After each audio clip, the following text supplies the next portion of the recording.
You need to stop taking the Bible out of context. I'm not the one taking it out of context. You are. What? No, I'm not. You do it every day. How?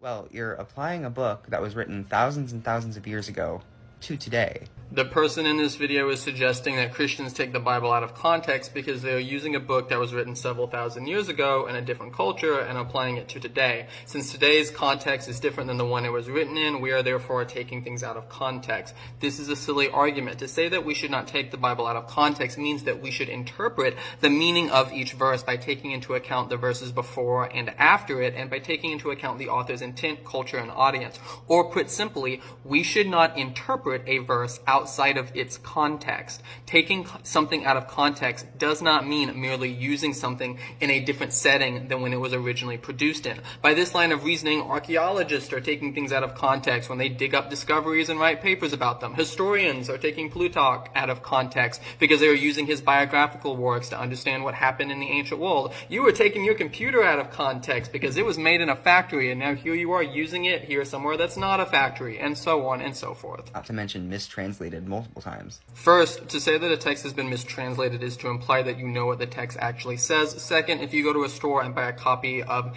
the Bible in any major translation, such as ESV, NIV, whatever, those were translated by using the oldest and best manuscripts we have available to piece together what the original text said. There is an entire field of academic study called textual criticism, which specifically focuses on using the existing manuscripts we have to get as close to the original as possible. Textual critics, in regard to the New Testament, widely recognize that the overwhelming majority of the words in the New Testament are not in doubt. We know what it said. Third, just because some portions of a text have been translated differently in the past does not mean we are in ignorance about what the text actually said. If I took your video and translated it into Hindi and made mistakes in the process, my poor translation would do nothing to undercut the truth of your original video, nor would it do anything to undercut other translations that were probably more careful than mine. You can see that there's a huge difference between the Old Testament and the New Testament God, so the idea that there is some vast difference between the Old Testament God and New Testament God usually involves downplaying God's tenderness and mercy in the Old Testament